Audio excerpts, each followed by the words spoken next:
When Sarah Mitchell spent her last $600 on a crumbling abandoned gas station in Cicero, Illinois, she had no idea the concrete vault buried beneath the service bay contained Al Capone's legendary missing fortune that would lead to the discovery of a Prohibition-era smuggling empire, transform her from a desperate veteran struggling to feed her twin sons into a millionaire historian, and ultimately rewrite the criminal history of Chicago while securing her family's future for generations to come.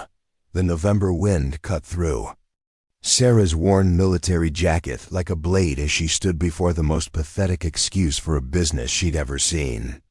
The rusted sign hanging at a dangerous angle read, "Murphy's Last Stop Gas," in faded red letters, though the last two letters had long since fallen to the cracked asphalt below.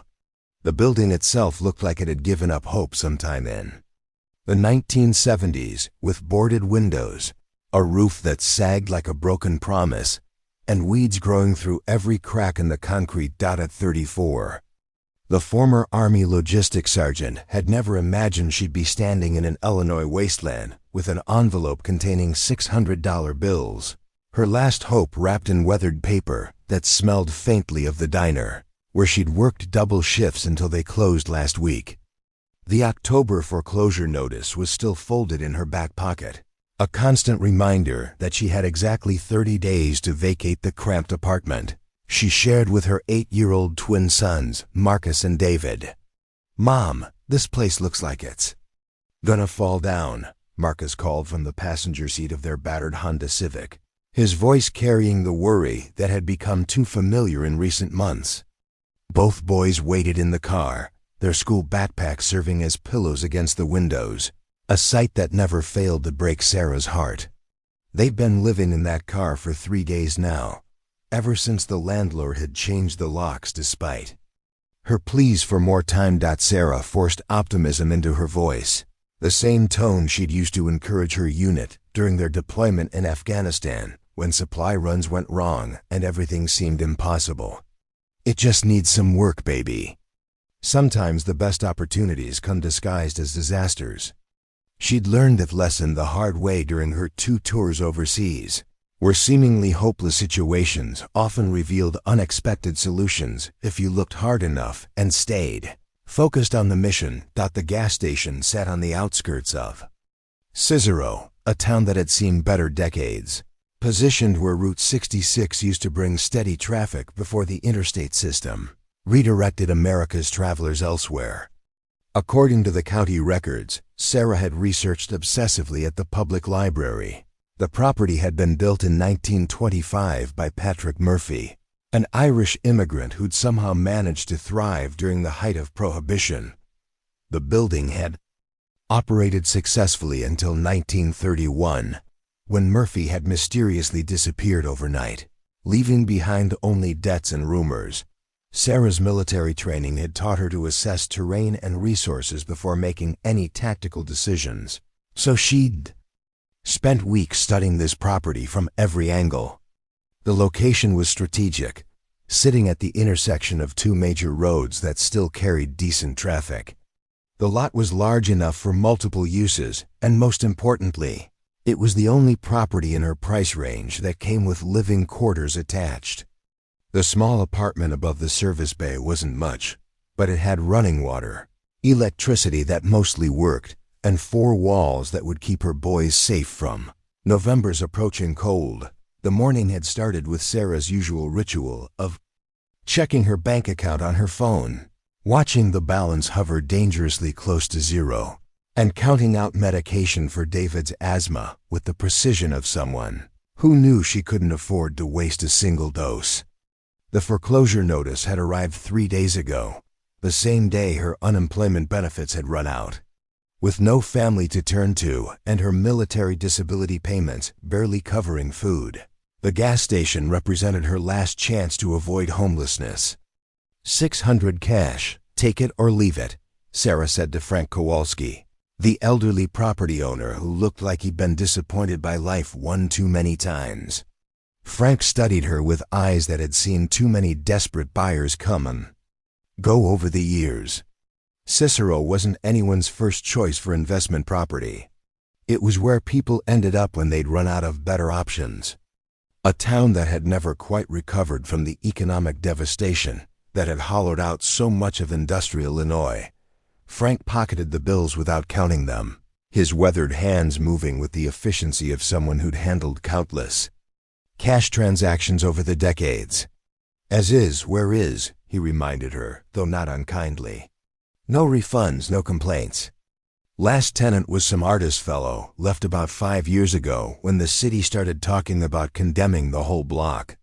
Haven't been inside since then, so no telling what condition it's in. Sarah nodded, accepting the single key he offered. On a plastic fob that advertised a long-closed restaurant. The weight of the key felt heavier than its size suggested, carrying with it the responsibility for her children's future, and the terrifying possibility that she'd just made the biggest mistake of her life. But standing in the November wind with eviction papers in her pocket and 2 boys depending on her, mistakes felt less dangerous than inaction. What happened to Murphy? Sarah asked, though she wasn't sure why. Her military intelligence training had left her with an instinctive curiosity about gaps in official records. And Patrick Murphy's sudden disappearance in 1931 had always struck her as oddly convenient timing. Frank shifted uncomfortably, glancing at the building as if it might be listening.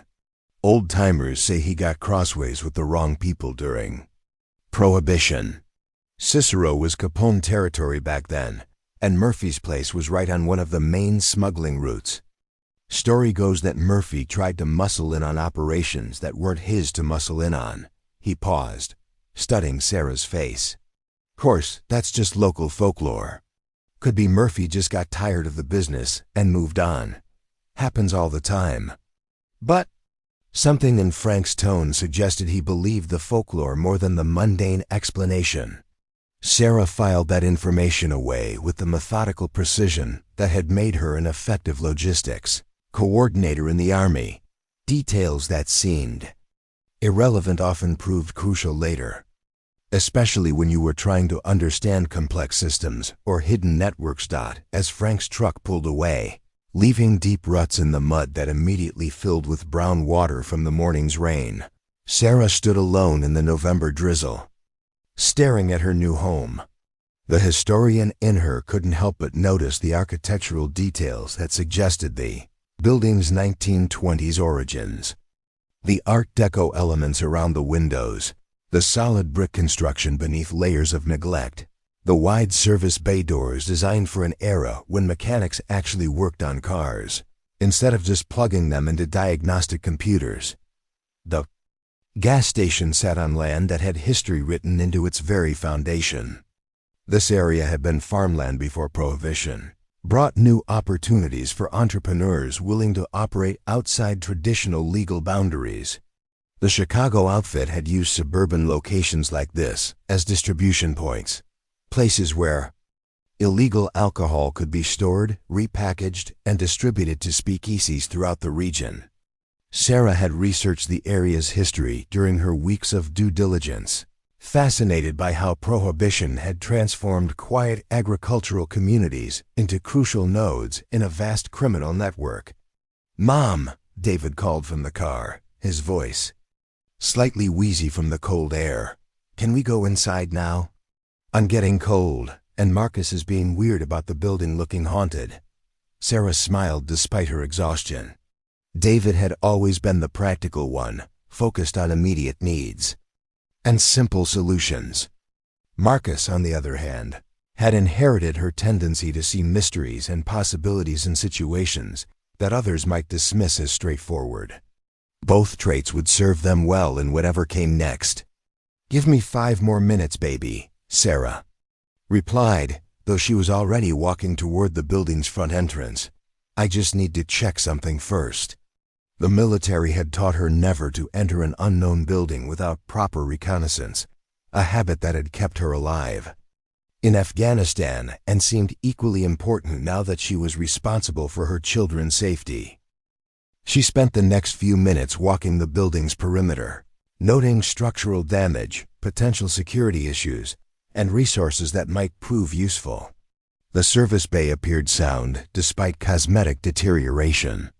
The living quarters above looked weathered but intact. Most importantly, the property seemed isolated enough to provide privacy while remaining accessible to main roads, a combination that would be crucial if she planned to turn this investment into some kind of viable business. The key turned reluctantly, and the front door's lock, protesting with a squeal that sent birds scattering from nearby telephone wires. Inside, the smell hit her immediately. Motor oil, rust, old cigarettes, and something earthier that reminded her of the caves her unit had sometimes used for shelter during desert operations. Her phone's flashlight revealed a space frozen in time, as if Patrick Murphy had simply walked away mid-conversation and never returned. The main office area contained an ancient cash register, yellowed paperwork scattered across a wooden desk, and what appeared to be original 1920s advertising posters for motor oil and tire brands that no longer existed. Behind the counter, a doorway led to the service bay, where hydraulic lifts and tool cabinets suggested this had once been a serious automotive operation rather than just a simple gas station. But it was the living space upstairs that would determine whether this purchase represented salvation or disaster. Sarah climbed the narrow wooden stairs, testing each step carefully before trusting it with her full weight. The apartment was small but functional. A kitchen with appliances that probably predated her birth, a living room with windows that looked out over the intersection, and 2 bedrooms that would give the boys their own space for the first time in months. The previous tenant, the artist Frank had mentioned, had left behind evidence of creative ambitions: canvases stacked against walls, dried paint tubes scattered on makeshift tables, and sketches tacked to walls that showed surprising talent. One series of drawings caught Sarah's attention: detailed architectural studies of the building itself, including cross-sections that revealed structural elements invisible from casual observation. As she examined the sketches more closely, Sarah noticed something odd. The artist had drawn the service bay floor with unusual precision, marking measurements and noting what appeared to be inconsistencies in the concrete surface. Several drawings focused specifically on an area near the back wall where the concrete seemed newer than the surrounding floor, as if repairs had been made at some point after original construction. Sarah descended to the service bay, her curiosity piqued by the artist's obsessive documentation. Military intelligence had taught her to pay attention when multiple sources pointed toward the same anomaly, and the combination of Murphy's mysterious disappearance, the building's Prohibition-era construction, and the artist's detailed floor studies suggested something worth investigating.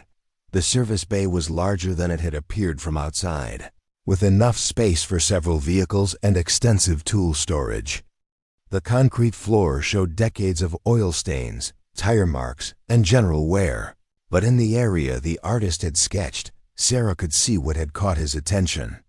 A rectangular section of concrete, roughly 8 feet by 6 feet, was slightly different in color and texture from the surrounding floor. She knelt beside the anomalous concrete, running her hands along its edges and feeling the subtle differences the artist had documented so carefully. This section had definitely been poured at a different time, probably years after the original construction. The question was why someone had needed to replace this particular section of floor, and what might lie beneath it.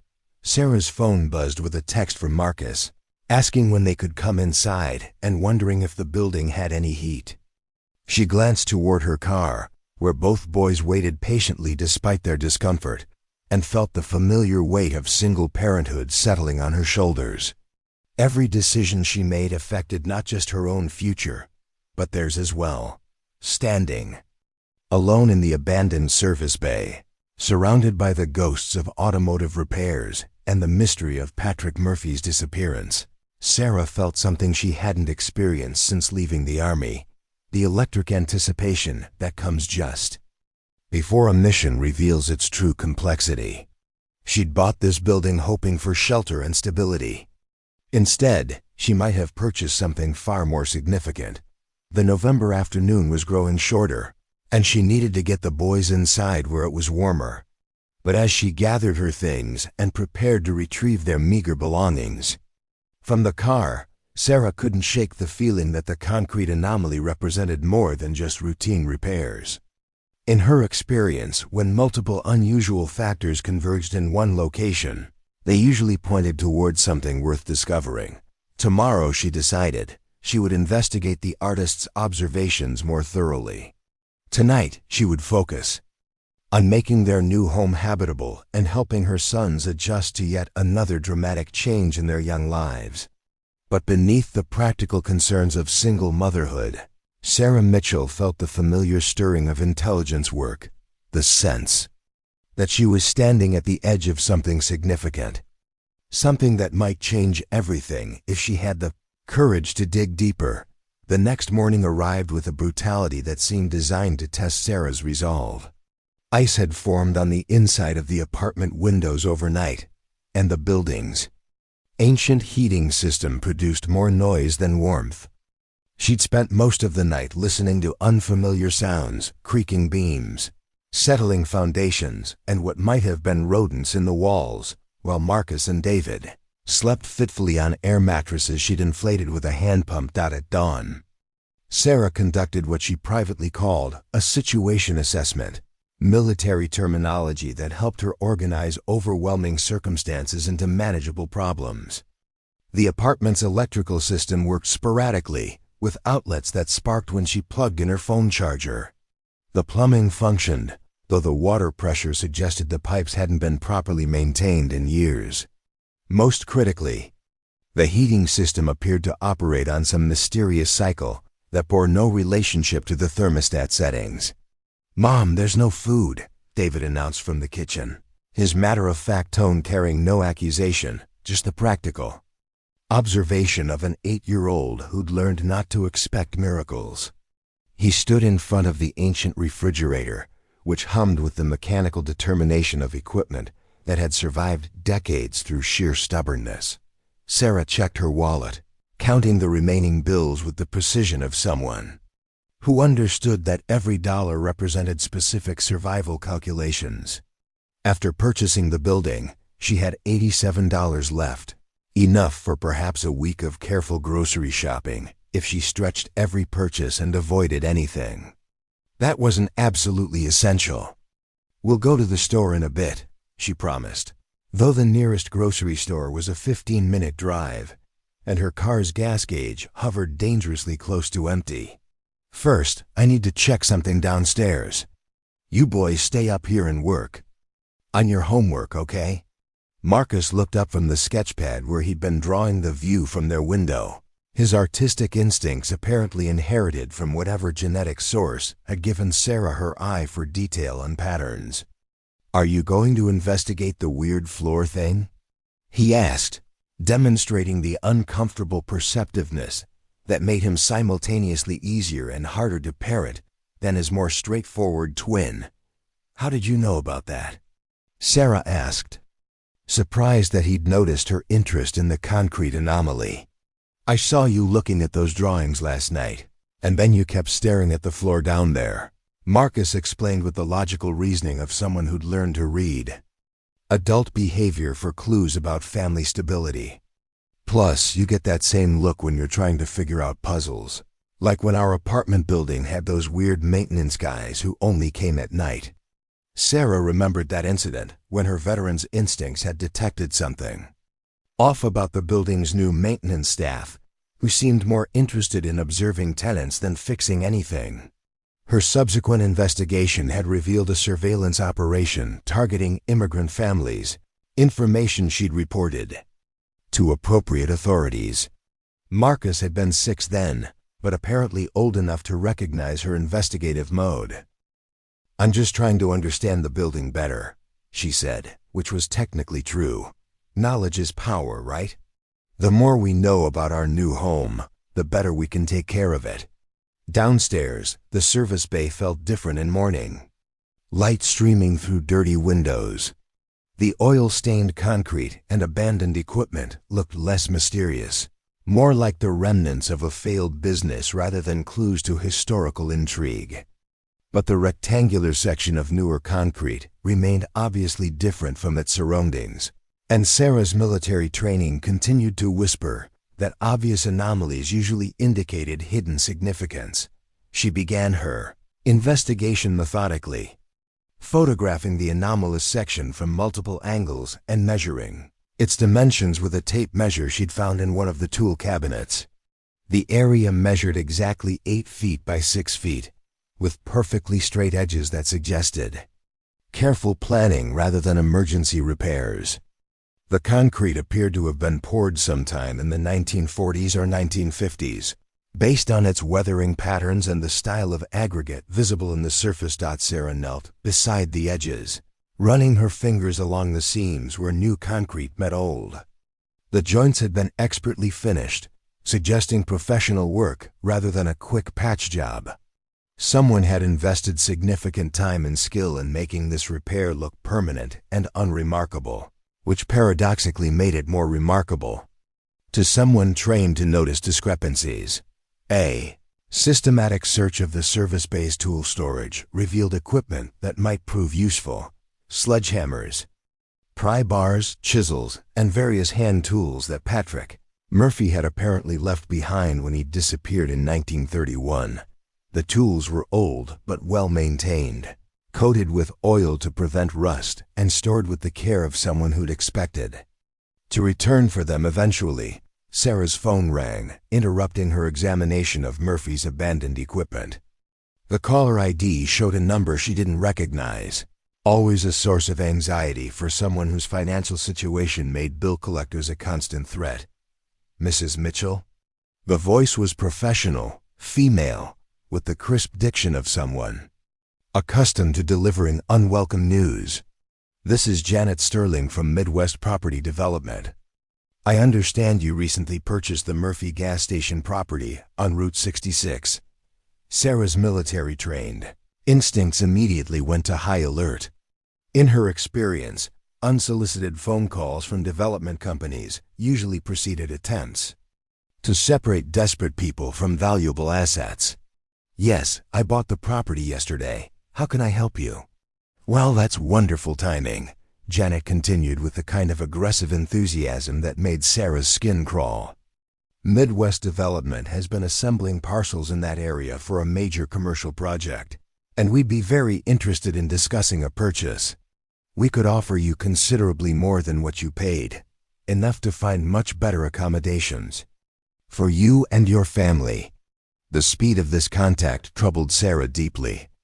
She'd closed on the property less than 24 hours ago, yet somehow a development company had already learned about the transaction and researched enough about her situation to know she had children.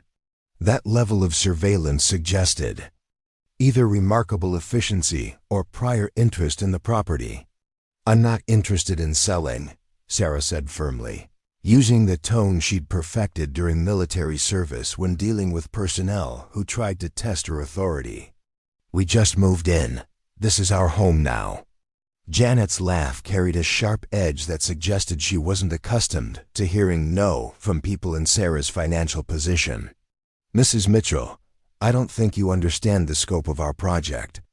We're talking about a $50 million development that will transform the entire area.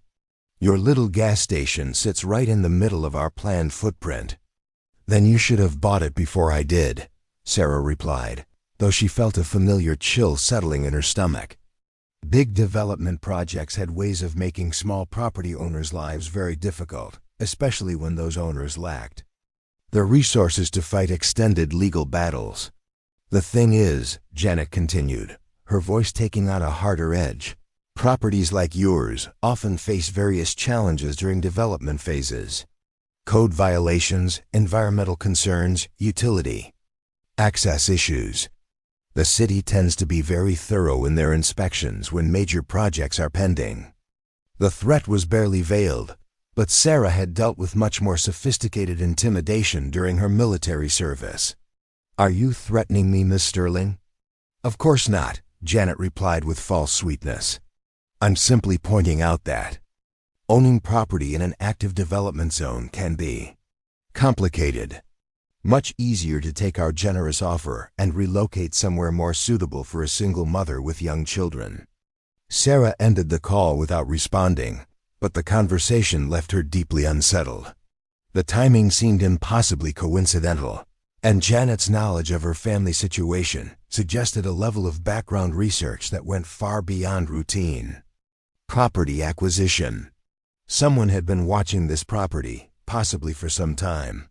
She returned to examining the concrete anomaly with renewed urgency, though she couldn't articulate exactly why the development company's interest made the floor repairs seem more significant. Military intelligence had taught her to trust pattern recognition, even when the connections weren't immediately obvious, and everything about this situation felt connected in ways she didn't yet understand. Sarah began testing the concrete more aggressively, using a hammer to tap across the surface, and listening for variations in sound that might indicate hollow spaces beneath. Most of the floor produced the solid thunk of concrete poured over compacted earth, but the newer section yielded subtly different tones, suggesting either different material composition or gaps in the underlying foundation. "Mom!" Marcus called from upstairs, his voice carrying unusual excitement. "There's a man outside taking pictures of our building." Sarah dropped the hammer and climbed the stairs quickly, her protective instincts overriding her investigative curiosity. Through the apartment's front window, she could see a man in expensive suit standing beside a black sedan, aiming a professional camera at the gas station from multiple angles. He moved with the methodical precision of someone conducting official documentation rather than casual sightseeing. When the man noticed her watching from the window, he lowered his camera and walked directly toward the building's entrance. Sarah met him at the front door, positioning herself to block his view of the interior, while keeping one hand near the tactical knife she still carried from her military days. "Mrs. Mitchell?" The man was younger than his expensive clothing suggested, probably early 30s, with the kind of calculated appearance that suggested corporate ambitions. "I'm Robert Chung from Heritage Preservation Associates. We received an interesting call about your property this morning." "What kind of call?" Sarah asked, though she suspected she knew the answer. "Someone contacted our Chicago office claiming this building might have historical significance related to Prohibition-era activities," Robert explained, his eyes constantly scanning the building's exterior details. "We specialize in documenting properties that might qualify for historical protection status." Sarah felt the pieces of a larger puzzle beginning to shift into focus. The development company's aggressive interest, the mysterious caller reporting historical significance, the photographer documenting the building's current condition. Someone was orchestrating a complex game, and she was apparently one of the pieces being moved around the board. "I bought this property yesterday," she said carefully. "I don't know anything about historical significance." Robert smiled with the kind of professional warmth that managed to convey both sympathy and skepticism. "Of course not. But historical designation can be very valuable for property owners, especially if development pressures are involved. Federal protection, tax benefits, grants for restoration, the advantages can be substantial." "And what would you need from me?" Sarah asked, though she was already certain she wouldn't like the answer. "Access to conduct a thorough survey," Robert replied promptly. "Documentation of architectural features, investigation of any unusual structural elements, research into the property's previous ownership and activities. The process typically takes several weeks, during which the property would be protected from any development interference." The offer was tempting, especially given Janet Sterling's barely veiled threats about code violations and utility issues.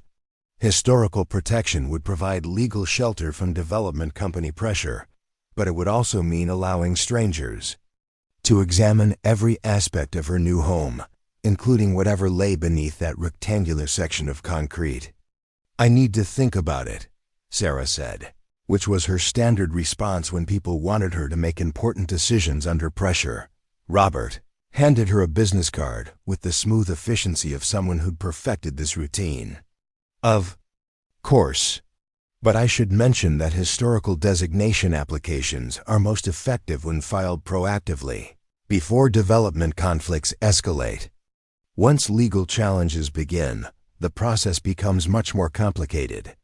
After he left, Sarah stood in her doorway watching his sedan disappear down Route 66, feeling like a chess player who just realized she was participating in a game whose rules she didn't fully understand. The morning had brought 3 separate parties expressing interest in her property: a development company wanting to buy it, a preservation group wanting to protect it, and somewhere in the background, someone anonymous enough to make phone calls to Chicago offices about Prohibition-era significance. Back in the service bay, Sarah resumed her investigation of the concrete anomaly with new urgency. If multiple parties were interested in this property, there had to be something valuable hidden here, something worth the complex maneuvering she was witnessing. The rectangular section of newer concrete seemed like the most obvious place to start looking for answers. She selected a sledgehammer from Murphy's abandoned tools, testing its weight and balance with the familiarity of someone who'd used similar equipment during military construction projects.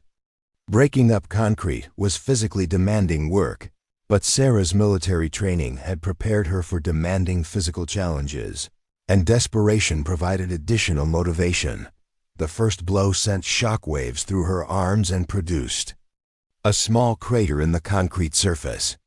Subsequent strikes gradually expanded the damage, revealing that the newer concrete was actually thinner than the surrounding floor, more like a cap or covering than structural foundation.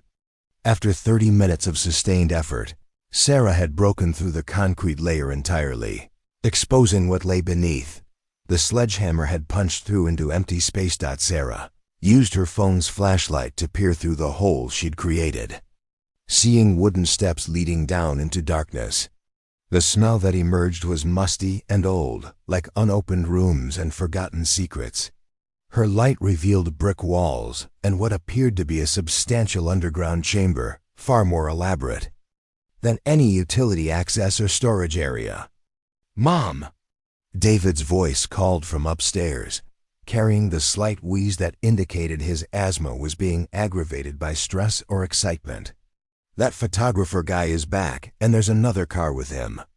Sarah looked toward the front of the building, seeing 2 vehicles parked outside, and at least 3 people examining her property with obvious professional interest. The timing felt orchestrated, as if her investigation had triggered some kind of surveillance protocol. She quickly grabbed a piece of plywood from the artist's abandoned supplies and positioned it over the hole she'd created, weighing it down with heavy tools to conceal her discovery. Whatever lay beneath the gas station floor was significant enough to attract multiple interested parties, which meant it was valuable enough to require careful handling. Military intelligence had taught her that valuable discoveries often became dangerous quickly, especially when multiple parties competed for control. Sarah needed to understand what she'd found before revealing it to anyone else, but she also needed to protect her children from whatever complications were about to unfold. As she climbed the stairs to check on Marcus and David, Sarah felt the familiar weight of command responsibility settling on her shoulders. She'd stumbled into something much larger than a simple property purchase, something that would require all her military training and investigative skills to navigate safely. The concrete chamber beneath her feet held secrets that had been hidden for decades, possibly since Patrick Murphy's mysterious disappearance in 1931. Now those secrets were her responsibility, along with the safety of 2 8-year-old boys who depended on her to make the right decisions under pressure.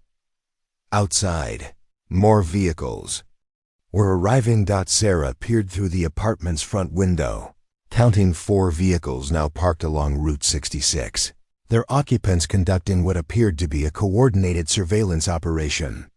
The black sedan belonging to Robert Chun from Heritage Preservation Associates sat alongside a white van with Midwest Property Development emblazoned on its side. A gray pickup truck with Illinois state government plates, and a burgundy SUV.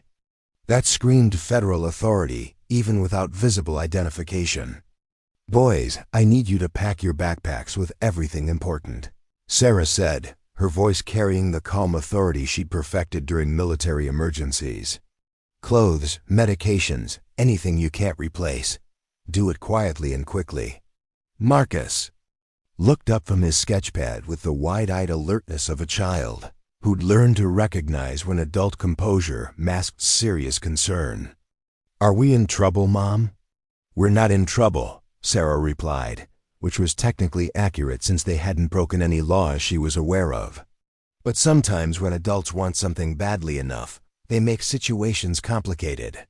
"I want us to be ready for anything." David emerged from the kitchen, carrying his inhaler and the small bag of medications that accompanied him everywhere, his practical nature making him the first to respond to emergency preparations. "Should we call Grandma Elena?" he asked, referring to Sarah's former mother-in-law, the only family member who maintained contact since her husband's death in a training accident 3 years earlier.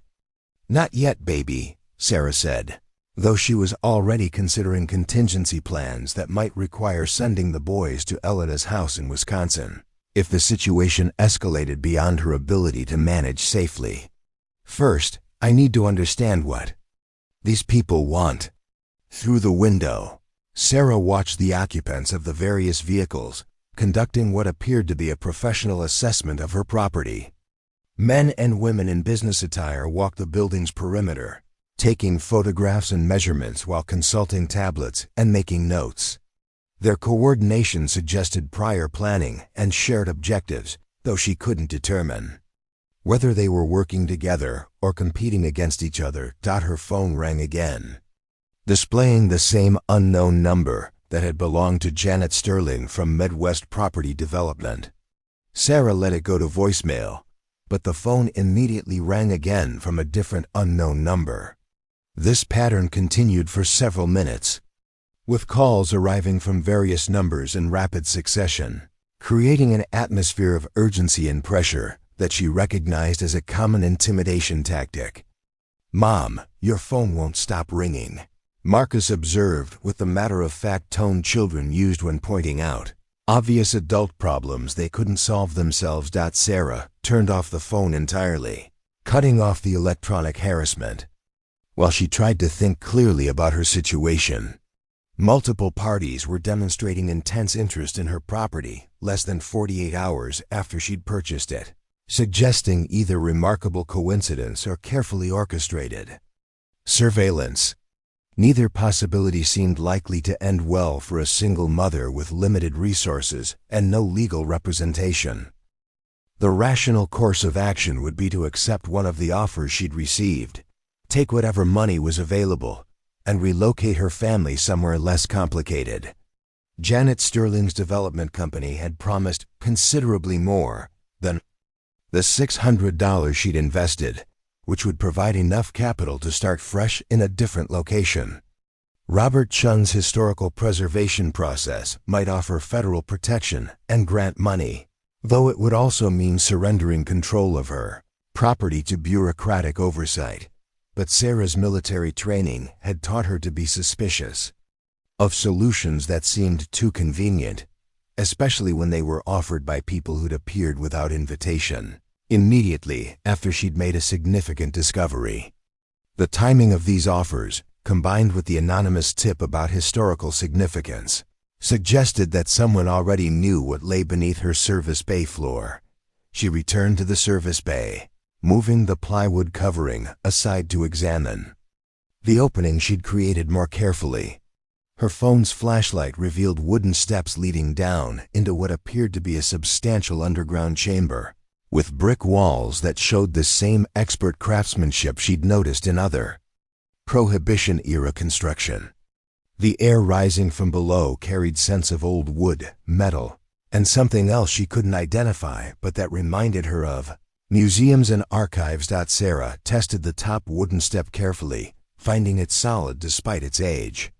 The craftsmanship was impressive, with thick planks that had been properly treated and installed by someone who'd expected them to last decades. These weren't the hasty construction of a temporary hiding place, but the careful work of a permanent installation designed to withstand regular use. Descending into the underground chamber felt like traveling backward through time. The brick walls were lined with wooden shelves and metal brackets that had once held equipment or supplies, while the floor was paved with the same expert brickwork as the walls. The space was larger than the hole in the concrete floor had suggested, extending well beyond the building's foundation footprint into what must have been excavated earth beneath the neighboring lot. The chamber's most striking feature was its obvious connection to Prohibition-era smuggling operations. Heavy wooden tables bore stains from bottles and containers, while the walls showed mounting points for equipment Sarah couldn't identify but that clearly related to liquid storage and transport. Along one wall, she found what appeared to be a primitive but sophisticated distillation setup, with copper pipes and glass vessels that spoke to serious alcohol production, rather than casual home brewing. But it was the far corner of the chamber that made Sarah's breath catch in her throat. Stacked against the brick wall were dozens of wooden crates, each marked with symbols and numbers. That meant nothing to her, but that had obviously been important to whoever had stored them here. The crates were in remarkable condition, their wood darkened with age but showing no signs of decay or damage from moisture infiltration. Sarah approached the crates with the careful reverence of someone who understood she might be looking at historically significant artifacts.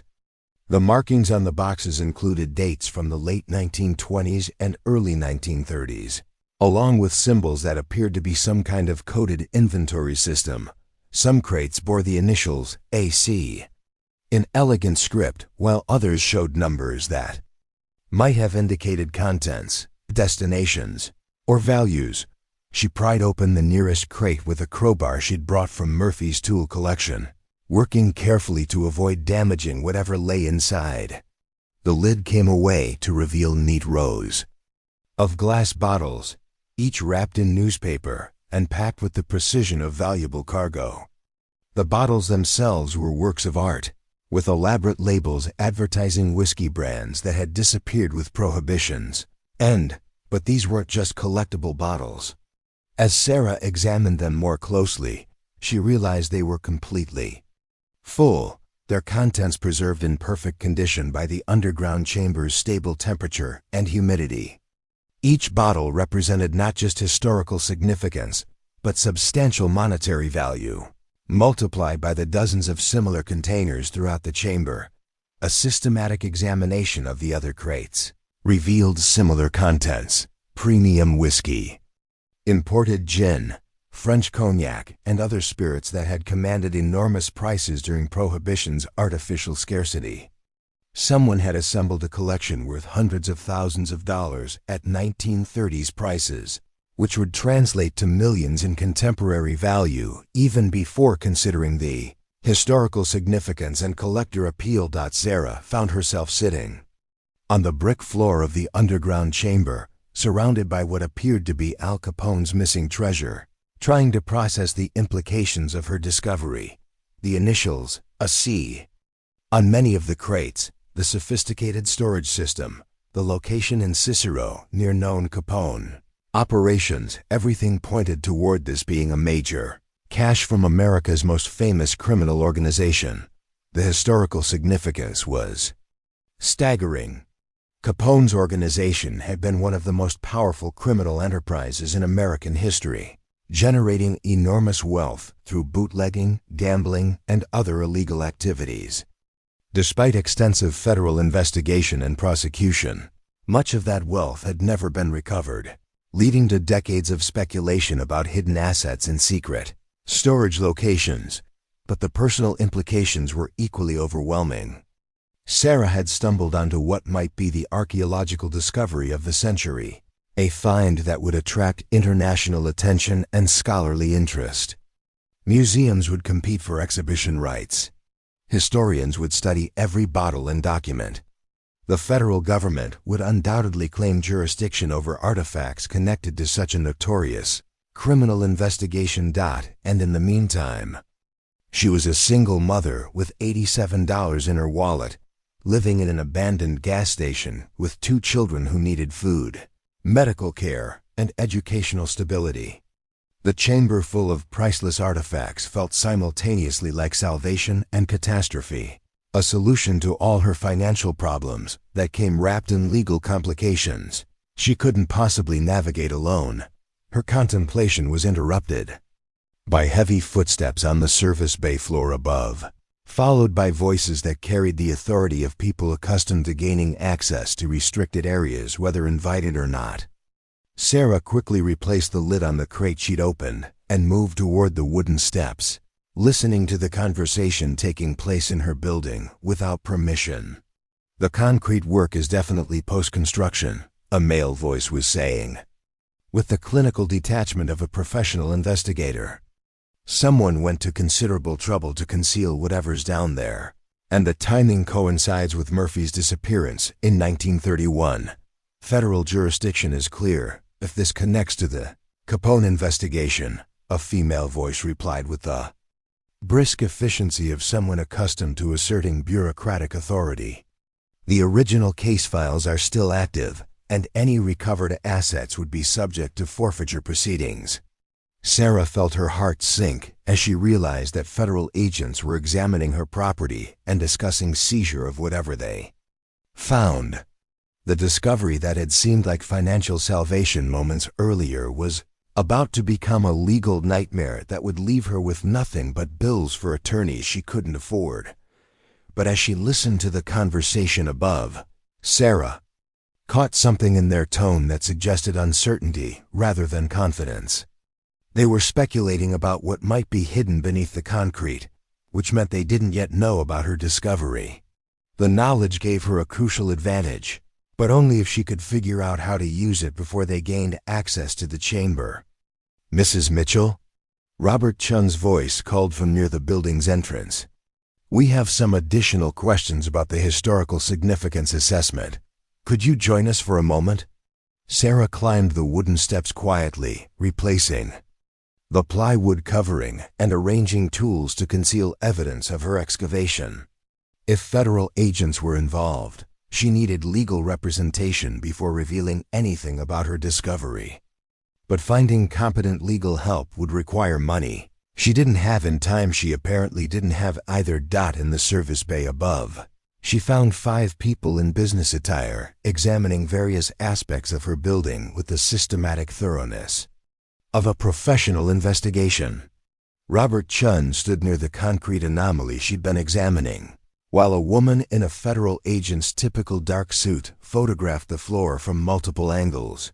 2 men in expensive suits that screened corporate legal representation observed from near the entrance, while a woman with a tablet documented everything with digital precision. "Mrs. Mitchell," the federal agent said without introducing herself. "I'm Agent Rebecca Morrison from the FBI's art crime team. We've received information suggesting this property may contain artifacts connected to our ongoing investigation of organized crime activities from the Prohibition era." Sarah felt the walls of her situation closing in rapidly. Federal agents, corporate lawyers, and historical preservation specialists were treating her property as if her ownership was merely a temporary inconvenience to be resolved through appropriate paperwork. None of them seemed particularly concerned with her rights or her family's welfare. "This is my home," Sarah said firmly, drawing on her military training to project authority despite feeling completely outmatched. "I bought this property legally, and I haven't given anyone permission to be here." Agent Morrison's smile carried the kind of professional sympathy that suggested she'd delivered similar news to many people who'd thought they owned things the federal government wanted. "Of course, Mrs. Mitchell, but when properties become part of ongoing federal investigations, certain protocols apply regardless of current ownership status." "What kind of protocols?"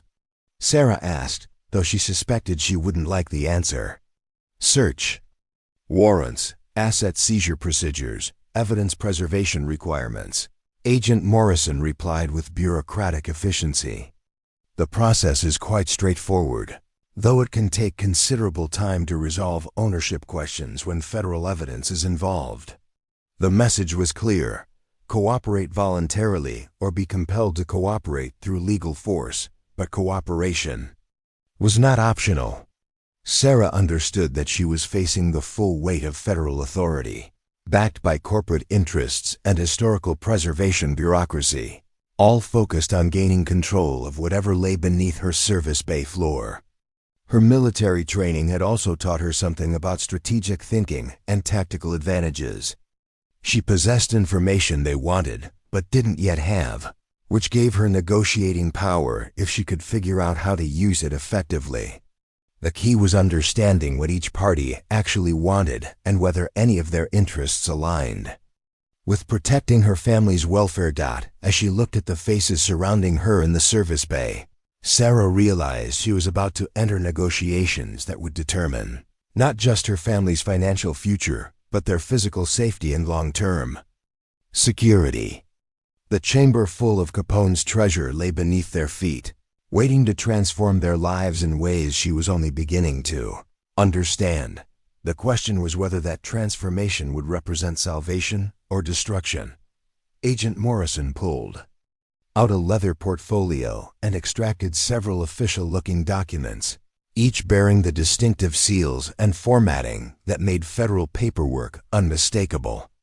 "Mrs. Mitchell, we have preliminary warrants that allow us to conduct a limited investigation of this property based on credible intelligence regarding potential evidence connected to the Alphonse Capone organization's criminal activities between 1925 and 1935. Sarah accepted the documents with hands that remained steady despite her racing pulse. Years of military discipline helping her maintain composure under pressure.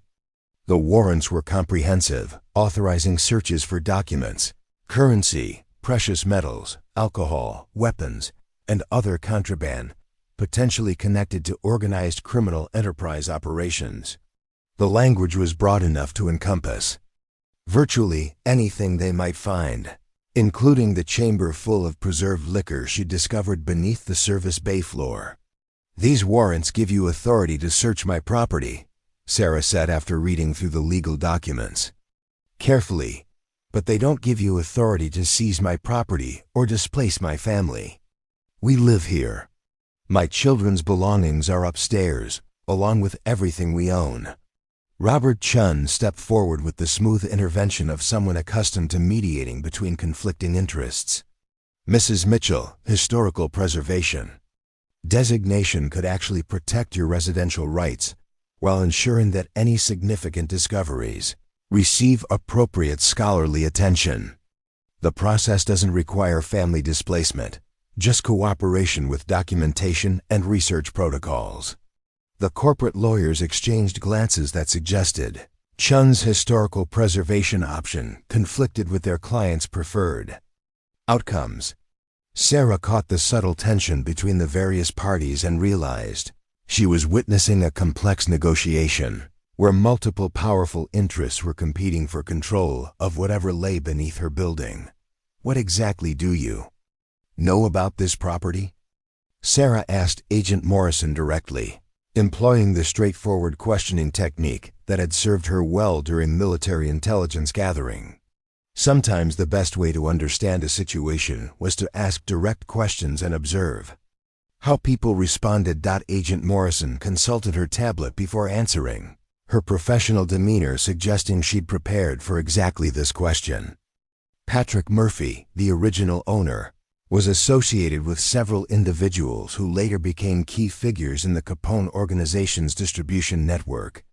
Murphy's gas station was strategically located on a major smuggling route and financial records from 1930 and 1931 show cash deposits that far exceeded legitimate business income for a rural gas station.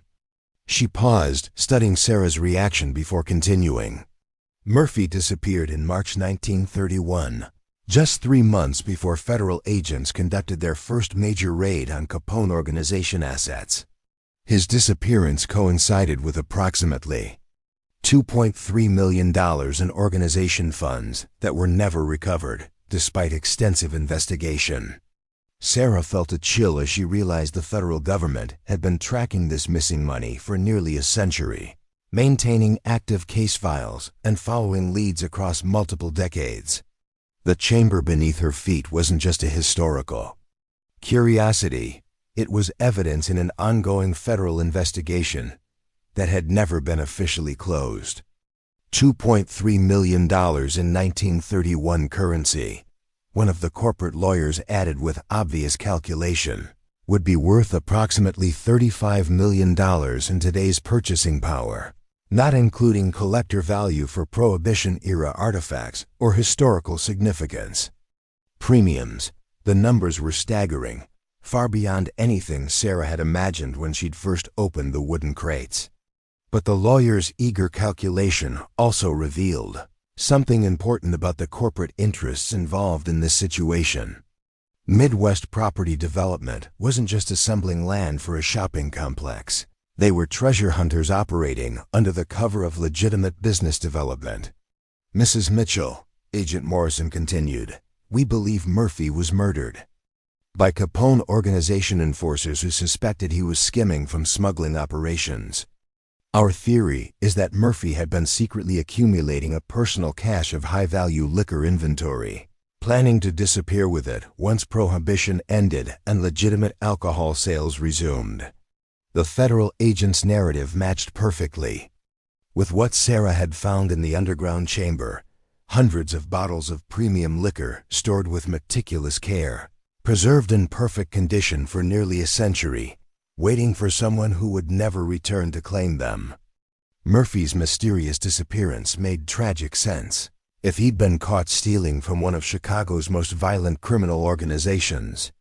If Murphy was murdered, Sarah asked, what happened to his cash? Did the Capone organization recover it? Agent Morrison shook her head. That's what we've been trying to determine for decades. Capone's organization was dismantled by federal prosecution before they could recover Murphy's stolen inventory. The missing assets were never found during subsequent investigations, leading to speculation that they remained hidden at the original location. Sarah realized she possessed the answer to a mystery that had puzzled federal investigators for 90 years, but revealing that knowledge would trigger a legal avalanche that could destroy her family's chance at stability. The chamber full of preserved liquor represented evidence in a federal criminal case, which meant the government would almost certainly seize it regardless of her property rights or financial needs. What exactly are you proposing? Sarah asked, addressing the group collectively rather than any individual representative.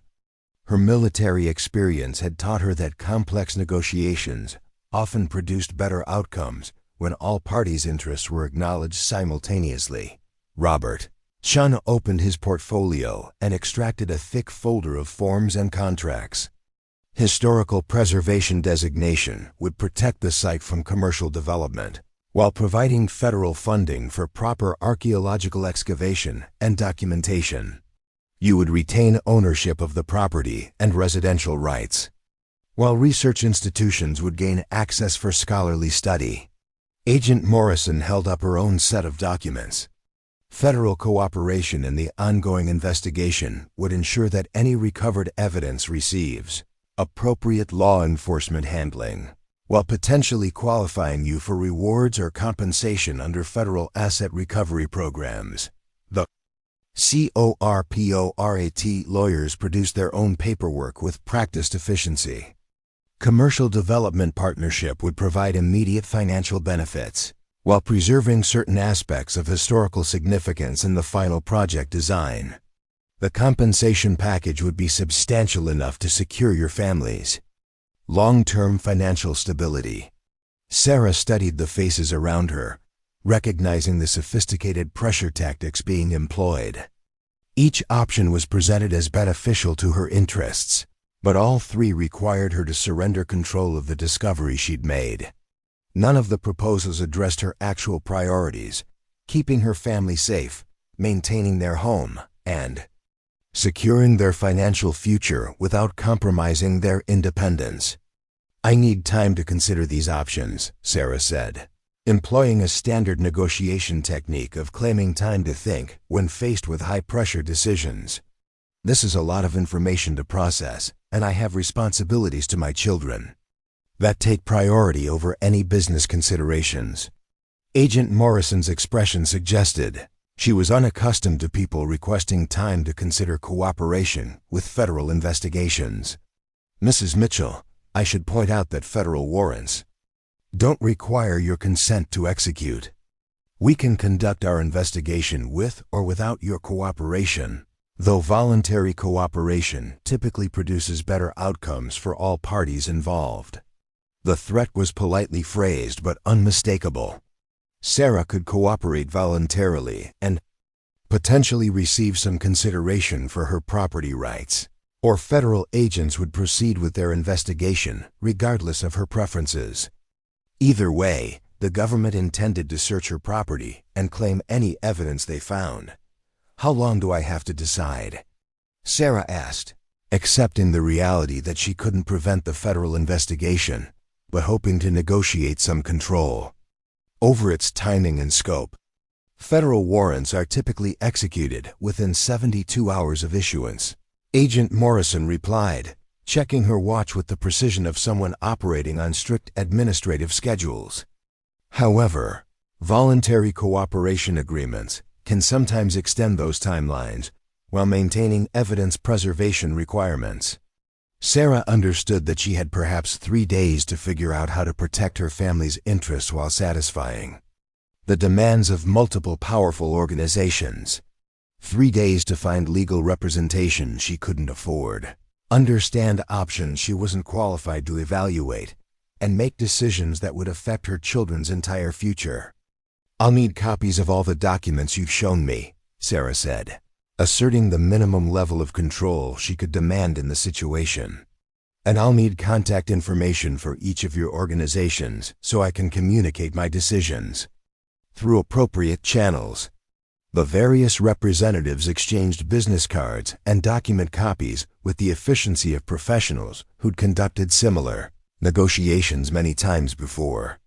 Sarah accepted their materials while mentally cataloging everything she'd observed about their interactions, their priorities, and their apparent strategies for gaining control of her property. After the group left, Sarah stood alone in the service bay, surrounded by the evidence of Murphy's abandoned business and the hidden wealth that lay beneath the concrete floor. The silence felt heavy with implications she was only beginning to understand. Her children were upstairs, trusting her to make decisions that would protect their future, while beneath her feet lay a discovery that could provide financial security or legal catastrophe depending on how she handled the next few days. She climbed the stairs to find Marcus and David waiting in the living room, their backpacks packed and ready as she'd instructed. Both boys looked at her with the wide-eyed expectation of children who'd learned to read adult stress levels and adjust their behavior accordingly. "Are those people gone?" David asked, his practical nature focusing on immediate concerns rather than broader implications. "For now," Sarah replied, settling onto the couch between her sons and pulling them close. "But they're going to come back, and when they do, our lives are going to change in ways I can't predict yet." Marcus looked up at her with the artistic sensitivity that made him simultaneously perceptive and vulnerable. "Did you find something important downstairs? Something valuable?"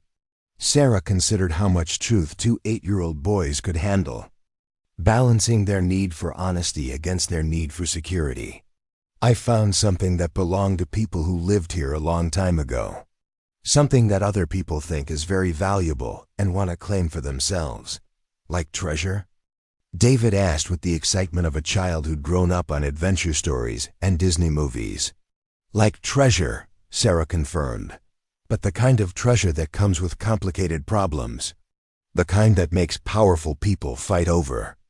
Who gets to control it?" She hugged both boys tighter, feeling the weight of responsibility that came with protecting them from adult complications they couldn't understand or influence. The chamber beneath the service bay held enough wealth to secure their future for generations, but accessing that wealth would require navigating federal investigations, corporate pressure, and legal complexities that could easily destroy them if handled incorrectly. What are we going to do? Marcus asked with the quiet intensity of a child who understood that important decisions were being made above his level of influence. Sarah looked around the apartment that had become their home just 48 hours earlier, taking inventory of their possessions and their options. They had almost no money, no legal representation, and no experience dealing with the kind of powerful interests that were converging on their property. But they also had something valuable, knowledge that none of the other parties possessed complete information about what lay beneath the building. "We're going to be very careful and very smart," Sarah said, her military training helping her project confidence, even when she felt overwhelmed by circumstances beyond her control. "We're going to learn everything we can about our options, and we're going to make decisions that protect our family first and everything else second." Her phone, which she'd turned back on to review the documents she'd been given, buzzed with a text message from an unknown number. "Mrs. Mitchell, this is Dr. Jennifer Walsh from the University of Chicago Department of History. I understand you may have made a significant discovery related to Prohibition-era criminal organizations.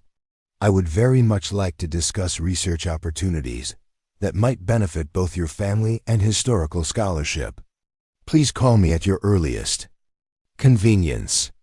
Sarah stared at the message, realizing that news of her discovery was spreading through academic and professional networks faster than she'd imagined possible. Dr. Walsh represented yet another interested party, another potential ally or threat. Depending on her motivations and connections, the phone buzzed again with another message from a different unknown number. "Sarah, you don't know me, but I knew your husband during his service in Afghanistan. I've been following your situation through mutual contacts, and I think you need help navigating what's about to happen. Can we talk?" Colonel James Martinez, Ret. This message surprised Sarah more than all the official communications she'd received.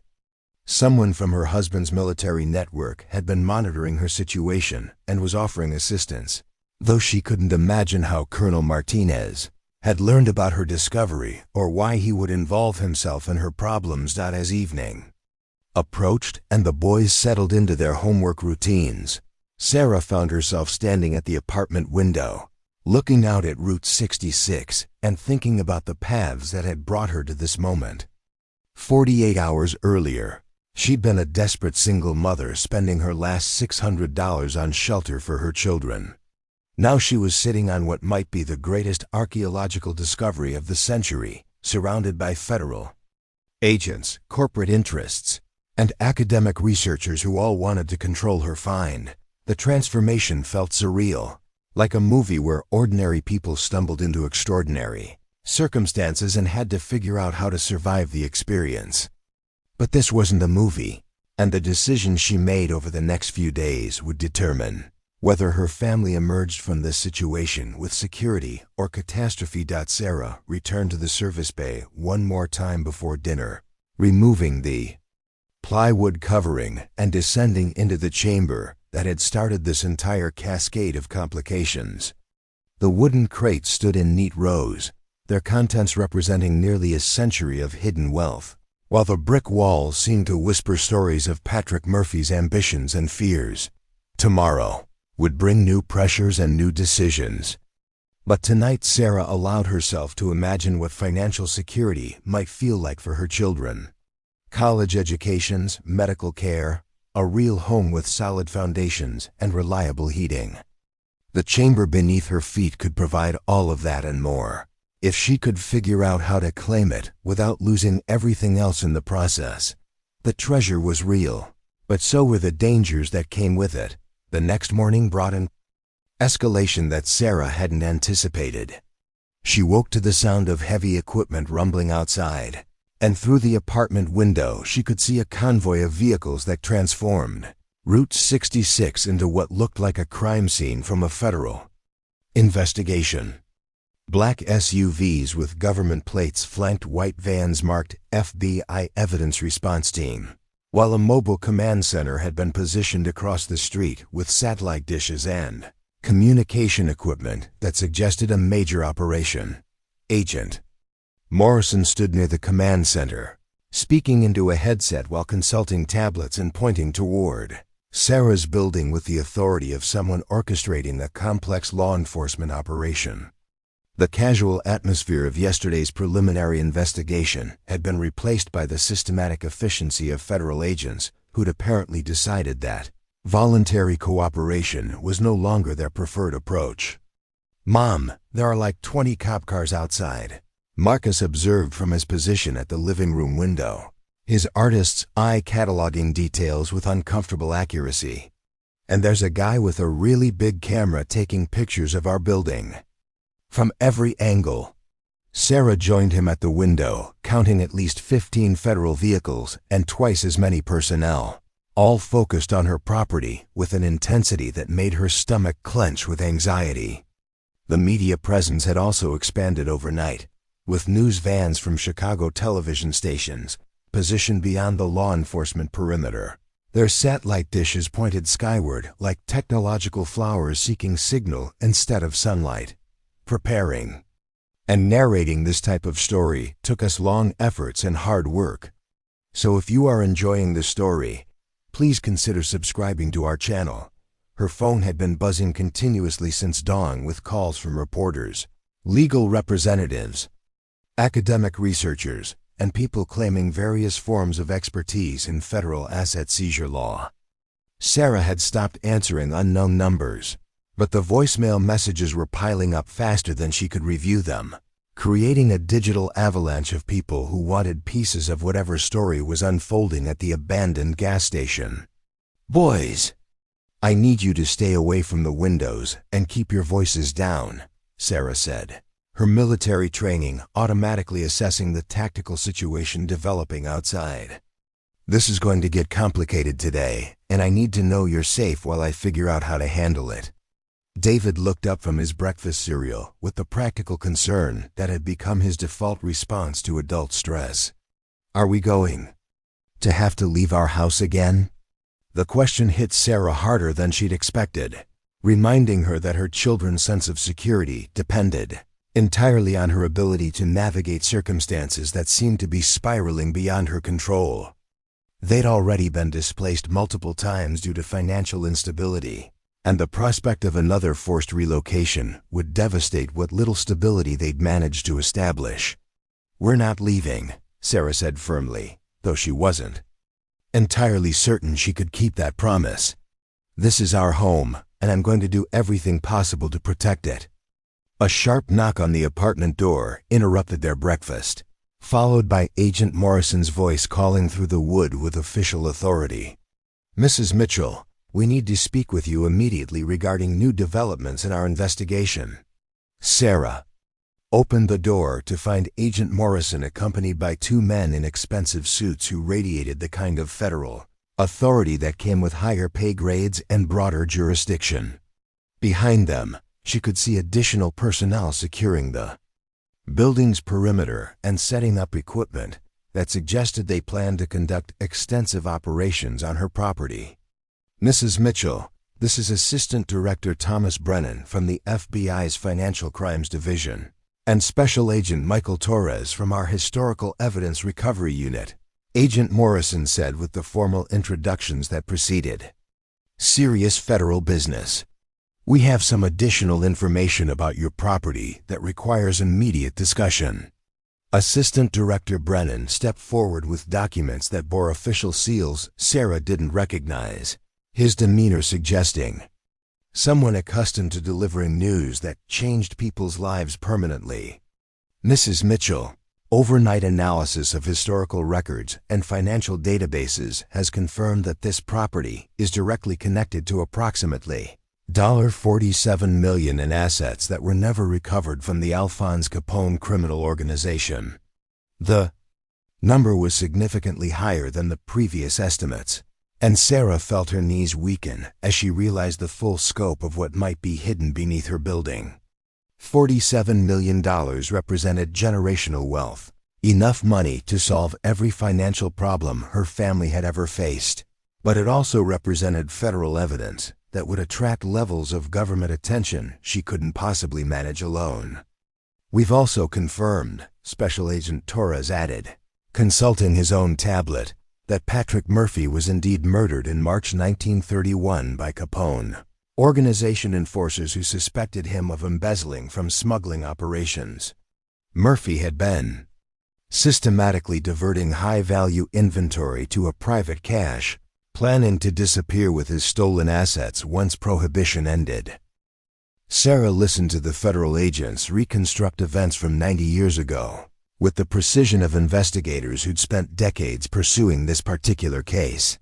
Their knowledge was comprehensive and specific, suggesting that her discovery had triggered access to classified files and investigative resources that had been accumulating evidence for nearly a century. "The critical factor," Assistant Director Brennan continued, "is that stolen assets connected to ongoing federal investigations remain subject to seizure regardless of current property ownership or time elapsed since the original crimes. Federal jurisdiction supersedes state property law when recovered evidence relates to unsolved federal cases." The legal implications were becoming clear, and Sarah felt the walls of her situation closing in rapidly. The federal government was asserting authority to seize whatever they found on her property, regardless of her investment or residential needs. The treasure that had seemed like salvation yesterday was about to become the mechanism of her family's displacement. However, Agent Torres added with the calculated timing of someone delivering both bad news and potential solutions, "The federal government also has programs designed to compensate civilians who assist in recovering assets connected to unsolved criminal investigations. Voluntary cooperation with evidence recovery operations can qualify for substantial rewards, typically ranging from 10 to 20% of recovered assets." Sarah performed quick mental calculations, realizing that even 10% of $47 million would represent more money than she could spend in several lifetimes. But federal reward programs came with bureaucratic complexities and legal requirements that could take years to resolve. Assuming they were resolved in her favor at all, "What exactly are you proposing?" Sarah asked, employing the direct questioning approach that had served her well during military operations when commanders were trying to assess mission parameters without revealing complete operational details. Assistant Director Brennan opened his portfolio and extracted several thick documents that bore the formatting and legal language of federal contracts. Voluntary cooperation agreement with the FBI's Financial Crimes Division, including exclusive access to your property for evidence recovery operations, your testimony regarding discovery circumstances, and your assistance with historical reconstruction of Murphy's criminal activities, in exchange for? Sarah prompted, knowing that federal agreements always included obligations that weren't immediately obvious in preliminary discussions. Expedited processing of civilian cooperation rewards, legal protection from any civil litigation connected to the recovered assets, and federal assistance with relocation expenses if investigation activities require temporary displacement of your residence. Special Agent Torres replied with the practiced efficiency of someone who'd negotiated similar agreements multiple times. Sarah studied the faces of the three federal agents, recognizing the sophisticated pressure tactics being employed. They were offering her a share of wealth that belonged to her by right of discovery and property ownership, while simultaneously asserting federal authority to seize that wealth whether she cooperated or not. The voluntary cooperation agreement was voluntary only in the sense that willing compliance might result in better treatment than forced compliance. "I need to consult with legal representation before signing any federal agreements," Sarah said, asserting the basic right to legal counsel that every citizen retained, even when facing overwhelming federal pressure. Assistant Director Brennan's expression suggested he'd expected this response, but wasn't particularly pleased by it. Of course, Mrs. Mitchell. However, I should point out that evidence preservation requirements don't wait for legal consultations. Federal warrants authorize U.S. to secure potential evidence immediately, regardless of ongoing negotiations about cooperation agreements. The message was unmistakable. The federal investigation would proceed with or without her consent, but cooperation might influence how that investigation affected her family's welfare. Sarah was being offered the choice between participating in the seizure of her discovery or watching it happen from the sidelines, but she wasn't being offered the choice to prevent it entirely. How long do I have to consider the cooperation agreement? Sarah asked, accepting the reality that she couldn't stop the federal investigation, but hoping to negotiate some control over its timing and impact on her children. Federal evidence recovery operations typically begin within hours of warrant execution. Agent Torres replied, checking his watch with the precision of someone operating on strict administrative schedules. However, signed cooperation agreements can sometimes influence the scope and duration of those operations. Sarah realized she was being presented with an ultimatum disguised as negotiation. Sign the federal cooperation agreement immediately and retain some theoretical influence over the investigation, or refuse and watch federal agents tear apart her home while searching for evidence she'd already found. A commotion outside interrupted the conversation, as several additional vehicles arrived with enough noise and activity to suggest the federal operation was expanding beyond even its current impressive scope. Through the window, Sarah could see what appeared to be archaeological equipment being unloaded from university vehicles, while personnel in academic clothing consulted with federal agents about excavation procedures. Mrs. Mitchell, a new voice, called from the apartment doorway, where a woman in her 50s had appeared with the confident bearing of someone accustomed to academic authority. I'm Dr. Jennifer Walsh from the University of Chicago. I believe I sent you a message yesterday about potential research collaboration. Dr. Walsh entered the apartment without invitation, her eyes immediately cataloging the federal agents and their documents with the assessment skills of someone who'd navigated bureaucratic conflicts many times before. Her presence shifted the dynamic in the room, adding another layer of complexity to negotiations that were already beyond Sarah's ability to manage effectively. Dr. Walsh, Assistant Director Brennan, acknowledged with the polite tension that suggested prior professional interactions hadn't been entirely harmonious. I wasn't expecting academic involvement at this stage of the investigation. Academic involvement became necessary when federal evidence recovery operations began, targeting historically significant archaeological sites without proper scholarly oversight. Dr. Walsh replied with the crisp authority of someone defending institutional territory. The University of Chicago has legal standing to advocate for appropriate preservation protocols when federal investigations involve materials of extraordinary historical significance. Sarah watched the exchange between federal law enforcement and academic authority with growing understanding that her discovery had triggered institutional conflicts that extended far beyond her personal situation. Multiple powerful organizations were competing for control of whatever lay beneath her building, and her family's welfare was becoming a secondary consideration in their larger bureaucratic struggles. Mrs. Mitchell, Dr. Walsh continued, turning her attention away from the federal agents, I want to ensure you understand that you have options beyond federal cooperation agreements. Academic institutions have resources and legal expertise that can protect civilian rights during complex archaeological discoveries. She produced her own set of documents, academic contracts that bore the University of Chicago's official seals and formatting. Research partnership agreements can provide substantial compensation while preserving your property rights and ensuring that any discoveries receive appropriate scholarly documentation rather than simply disappearing into federal evidence storage. Sarah found herself holding documents from both federal law enforcement and academic research institutions, each offering different versions of compensation and protection, each requiring her to surrender different aspects of control over her. Discovery. The competing offers demonstrated the value of what she'd found, but they also revealed how little leverage she actually possessed when powerful institutions decided they wanted something she owned. "I think," Sarah said carefully, "that I need to speak with my children privately before making any decisions that will affect their future."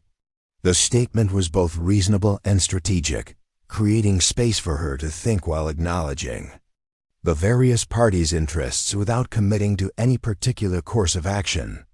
Military training had taught her that tactical withdrawals often provided better positioning for subsequent negotiations, especially when facing multiple opponents with conflicting objectives. Assistant Director Brennan checked his watch again, his expression suggesting that federal timelines weren't particularly flexible regardless of civilian preferences. "Mrs. Mitchell, I can give you 2 hours to consider your options. After that, federal evidence recovery operations will begin whether or not cooperation agreements have been finalized."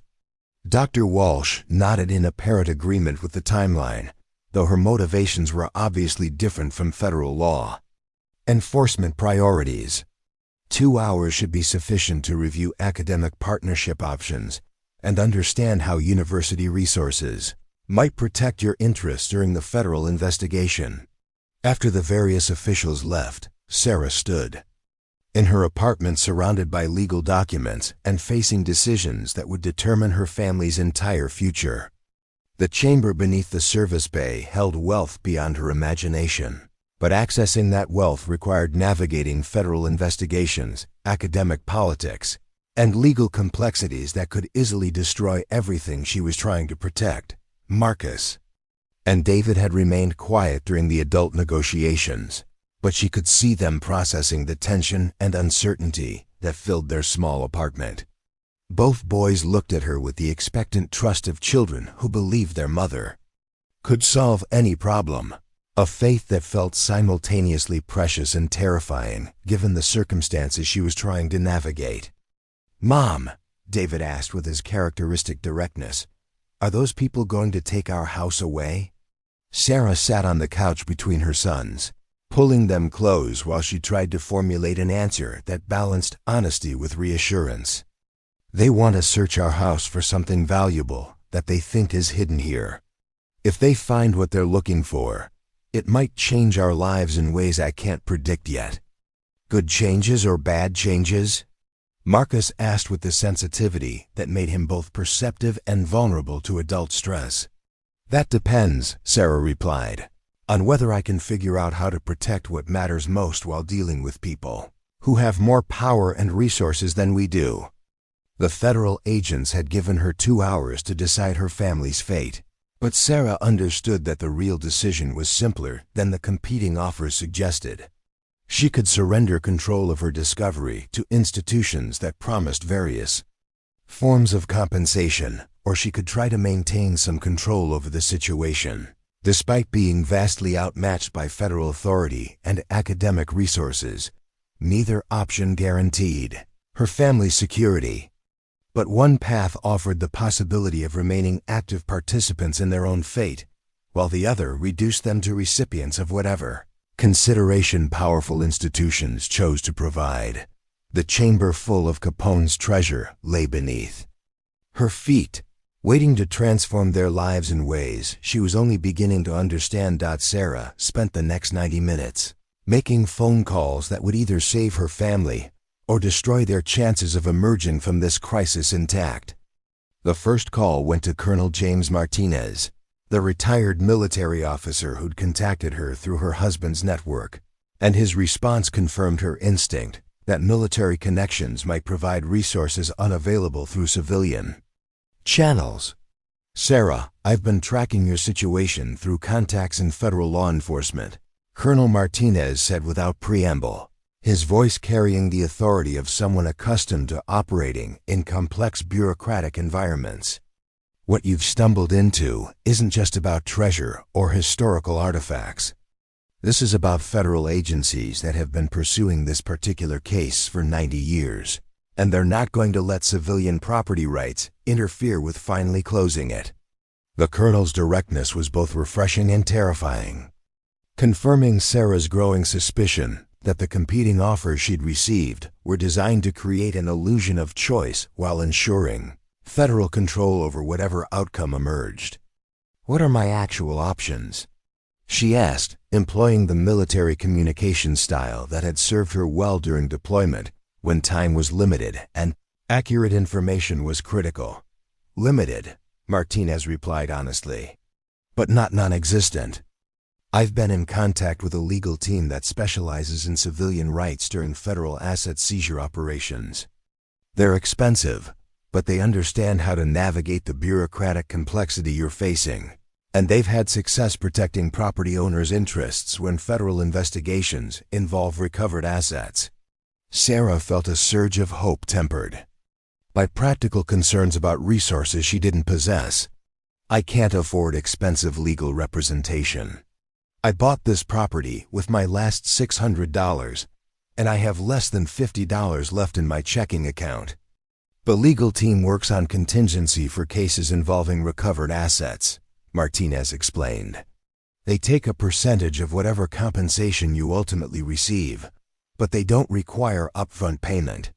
More importantly, they can be here within 2 hours, which means they can intervene before federal evidence recovery operations begin."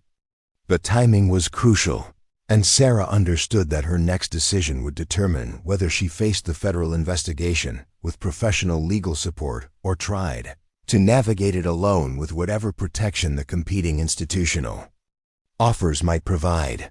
"What percentage do they take?" 30% of recovered assets, Martinez replied. "But that's 30% of something rather than 100% of nothing. And Sarah, given what I know about the federal agencies involved in your situation, without professional legal representation, 100% of nothing is the most likely outcome." Sarah performed rapid calculations, realizing that even after legal fees, her share of the recovered assets would provide more financial security than she could achieve through any other means available to her. But more importantly, professional legal representation would give her advocates who understood federal law and could protect her family's interests during the investigation process. "Make the call," Sarah said, accepting that her situation required professional help regardless of the cost. "I'll sign whatever agreements are necessary to get legal representation here before the federal operation begins." Her second critical phone call went to Elena Rodriguez, her deceased husband's mother, who lived in Wisconsin and represented the only family support network available to Sarah and the boys. Elena had maintained contact after her son's death, providing emotional support and occasional financial assistance when Sarah's situation became desperate. "Mia, what's happening down there?" Elena asked immediately upon hearing Sarah's voice, her maternal instincts apparently detecting stress despite the distance. "I've been seeing news reports about FBI investigations and treasure hunters, and your phone number keeps appearing in stories about some kind of discovery in Illinois." Sarah explained the situation as concisely as possible, focusing on the immediate threats to her family's safety and the need for temporary arrangements that would protect Marcus and David from whatever complications were about to unfold. Elena's response was immediate and practical, offering to drive down from Wisconsin to collect the boys if necessary. "You don't need to worry about those babies while you're dealing with federal agents and lawyers," Elena said with the decisive authority of a grandmother who'd raised 4 children through various crises. "I can be there in 3 hours, and the boys can stay with me until this situation gets resolved." The offer was tempting, but Sarah hesitated to separate her family even temporarily. Marcus and David had already experienced too much instability and displacement, and sending them away might create additional trauma, even if it protected them from immediate dangers. "Let me see how the legal representation works out," Sarah said, though she appreciated having the option available. "If things get too complicated or dangerous, I'll call you immediately." With 45 minutes remaining before the federal deadline, Sarah received a call from the legal team Colonel Martinez had contacted.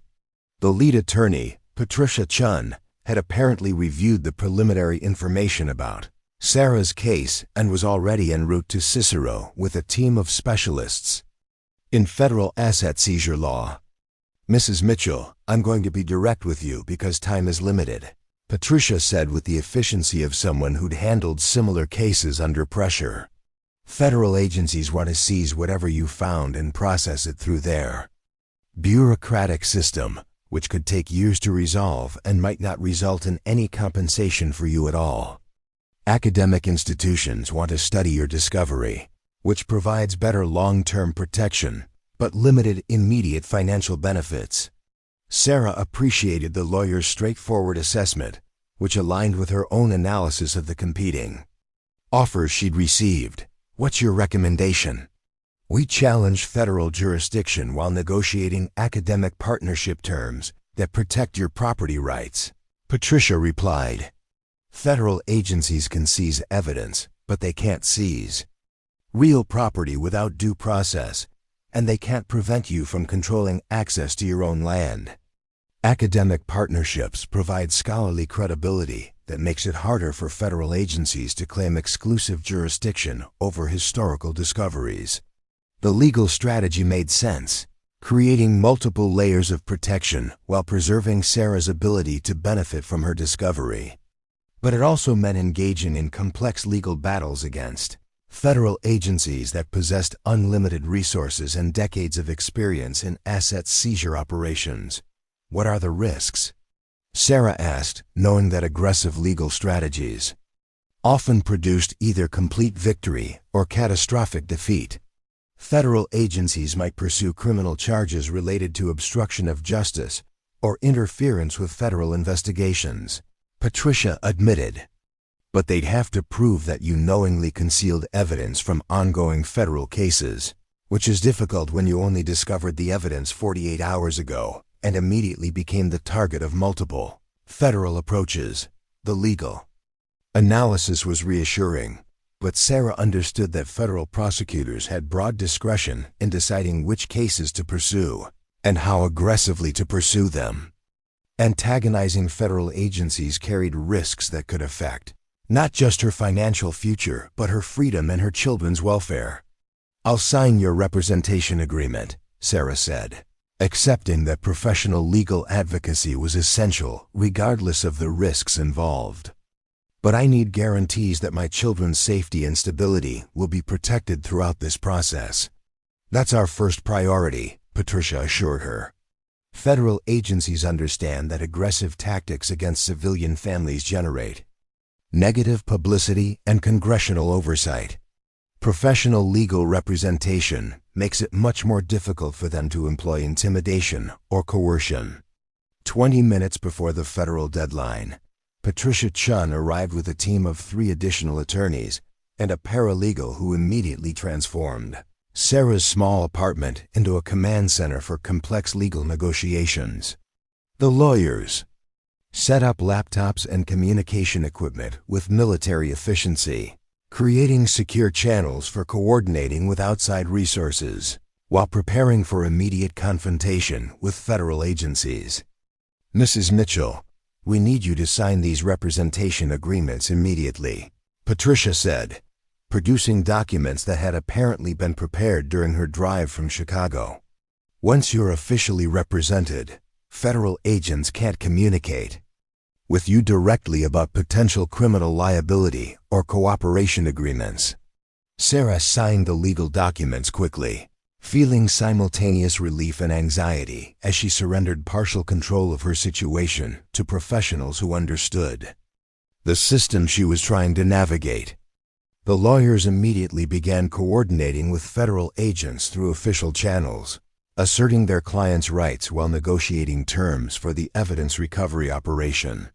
Federal agents are claiming immediate jurisdiction over your property based on national security implications, one of the junior attorneys reported after speaking with Assistant Director Brennan. They're arguing that Capone organization assets represent ongoing threats to federal criminal investigations. Patricia frowned at this development, apparently recognizing a legal strategy that posed particular challenges for civilian property rights. National security claims give federal agencies broader authority and fewer procedural restrictions. We need to counter with historical preservation arguments that emphasize scholarly rather than law enforcement interests. The legal maneuvering was becoming increasingly complex with competing federal agencies, academic institutions, and now private legal representation, creating a multi-layered conflict that seemed to grow more complicated with each passing hour. Sarah felt overwhelmed by the bureaucratic complexity, but she also felt protected by having professional advocates who understood the system's intricacies. Dr. Jennifer Walsh arrived precisely at the federal deadline, accompanied by a team of university researchers and additional legal representation that suggested academic institutions were taking this discovery very seriously. Her timing seemed calculated to demonstrate that University of Chicago resources were equivalent to federal authority when it came to protecting historically significant archaeological sites. Mrs. Mitchell, I want to update you on developments since our conversation this morning, Dr. Walsh said, consulting a tablet that displayed what appeared to be extensive research findings. University analysis of historical records has confirmed that your property contains what may be the most significant intact Prohibition-era criminal cache ever discovered. The scholarly value alone justifies federal protection under archaeological preservation statutes. Sarah listened to Dr. Walsh's academic assessment while watching Patricia Chun and her legal team coordinate with federal agents who were setting up evidence recovery equipment in the service bay below. The convergence of academic, legal, and federal resources on her small property was simultaneously impressive and overwhelming. What does that mean for my family's situation? Sarah asked, focusing on practical implications rather than historical significance. Academic partnership provides long-term protection and sustainable income through research grants, exhibition fees, and scholarly publications, Dr. Walsh explained. University resources can also provide legal support for protecting your property rights during federal investigations. Patricia Chun looked up from her coordination with federal agents, her expression suggesting new developments that required immediate attention. Mrs. Mitchell, federal agents are requesting immediate access to the underground chamber. They're claiming that delayed evidence recovery poses risks to public safety and national security. The moment Sarah had been dreading was finally arriving. Federal agents were about to discover the chamber full of preserved liquor that she'd found beneath the service bay floor, and their reaction would determine whether her discovery represented salvation or catastrophe for her family's future. Assistant Director Brennan appeared at the apartment door with the formal bearing of someone delivering official federal demands. Mrs. Mitchell, we need to begin evidence recovery operations immediately. Your legal representation is welcome to observe, but federal jurisdiction over potential criminal evidence is not negotiable. Sarah looked around her apartment at the lawyers, academics, and federal agents who had converged on her discovery, realizing that she was about to witness the culmination of events that had begun with Patrick Murphy's fatal decision to steal from Al Capone nearly a century earlier. The chamber beneath her feet held secrets that had waited 90 years for discovery, and those secrets were about to transform not just her family's future, but the historical understanding of America's most notorious criminal organization. I want to be present when you open the chamber, Sarah said, asserting the minimum level of control she could demand over the situation. This is still my property, and I have the right to witness whatever happens on my land. Assistant Director Brennan nodded with apparent respect for her position. "Of course, Mrs. Mitchell. This is your property, and you have every right to observe federal evidence recovery operations." As the group prepared to descend into the service bay, Sarah felt the weight of history and the uncertainty of her family's future, combining into a moment that would define everything that came after. The treasure that had seemed like salvation. When she'd first discovered, it was about to become evidence in a federal investigation that could either secure her children's future or destroy any hope of stability they might have achieved. The chamber full of Capone's missing fortune was about to reveal its secrets to the world. The procession that descended into the underground chamber resembled an archaeological expedition more than a law enforcement operation. Sarah led the way down the wooden steps, followed by Assistant Director Brennan and his evidence recovery specialists, Patricia Chun and her legal team, Dr. Walsh with university researchers, and Agent Torres carrying specialized documentation. Equipment that would create an official record of everything they found. The LED lighting that federal agents had installed transformed the underground space into something that looked more like a museum exhibit than a criminal hiding place. The brick walls, wooden shelves, and carefully arranged storage crates appeared exactly as they had when Sarah first discovered them. But the presence of multiple professional observers changed the atmosphere entirely, adding weight and significance to every detail. "Jesus Christ," Assistant Director Brennan whispered as his flashlight swept across the rows of wooden crates marked with A key initials, his professional composure momentarily overwhelmed by the scope of what lay before them. "This is it. This is actually Capone's missing cash." Dr. Walsh moved immediately toward the distillation equipment along the far wall, her academic instincts drawn to the sophisticated alcohol production setup that had been perfectly preserved by the underground chamber's stable environment. "This isn't just storage," she observed with scholarly excitement. This was a complete production and distribution facility. Murphy wasn't just hiding stolen inventory, he was manufacturing his own product using Capone organization resources. Patricia Chun positioned herself strategically between the federal agents and the wooden crates, her legal training automatically creating barriers that would protect her clients' interests during the evidence documentation process. "I need to state for the record that my client discovered this chamber through routine property maintenance, had no prior knowledge of its contents, and immediately became subject to federal pressure upon reporting the discovery." Sarah watched the various professionals examine her discovery with a mixture of pride and anxiety, understanding that she was witnessing the moment when her family's future would be determined by how these competing interests resolved their jurisdictional conflicts. The chamber that had seemed like private treasure 48 hours earlier was now public evidence, subject to federal seizure laws and academic preservation protocols that reduced her to a bystander in her own property. Agent Torres began systematically photographing and cataloging the chamber's contents with the methodical precision of someone who understood that every detail would be scrutinized by federal prosecutors, defense attorneys, academic researchers, and congressional oversight committees. His documentation would become the official record of what might be the most significant organized crime evidence recovery in American history. "Mrs. Mitchell," Assistant Director Brennan said, consulting his tablet while federal technicians began their examination of the wooden crates.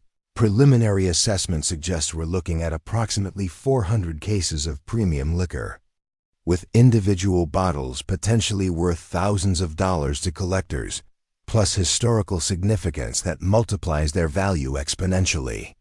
The numbers were staggering, far beyond what Sarah had imagined when she'd first opened one of Murphy's carefully preserved crates. But she also understood that federal agencies were announcing these valuations for strategic reasons, establishing the scope of assets that would justify their seizure operations, while simultaneously demonstrating the rewards available through cooperation agreements. Dr. Walsh opened one of the university's specialized preservation containers and carefully extracted a bottle of 1928 Canadian whiskey. Examining its label with the reverence of someone handling priceless historical artifacts. "The preservation is remarkable," she announced to the assembled group. "These bottles are in museum-quality condition, with original seals intact and contents apparently uncontaminated by decades of storage." Patricia Chun made detailed notes of every observation and valuation, creating a legal record that would protect Sarah's interests during subsequent negotiations over asset distribution and compensation arrangements. Her team was also documenting the federal seizure process, ensuring that proper procedures were followed and that her client's constitutional rights were protected throughout the evidence recovery operation. "There's something else here, Agent," Torres called from the far corner of the chamber, where he'd been examining what appeared to be a wooden desk that had been concealed behind stacks of liquor crates. Murphy kept records, detailed records. The federal agent's discovery sent a ripple of excitement through the assembled group, as everyone understood that Patrick Murphy's documentation might provide unprecedented insight into Capone organization operations during the height of Prohibition.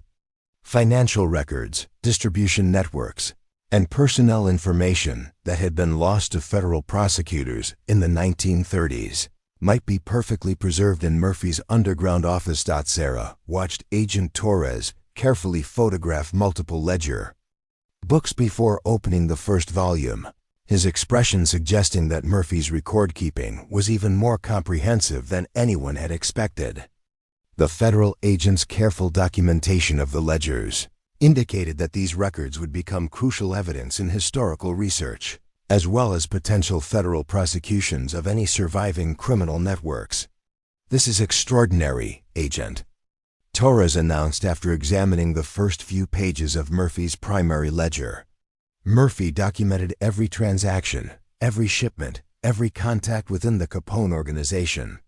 These records provide a complete picture of how the criminal network operated at the street level.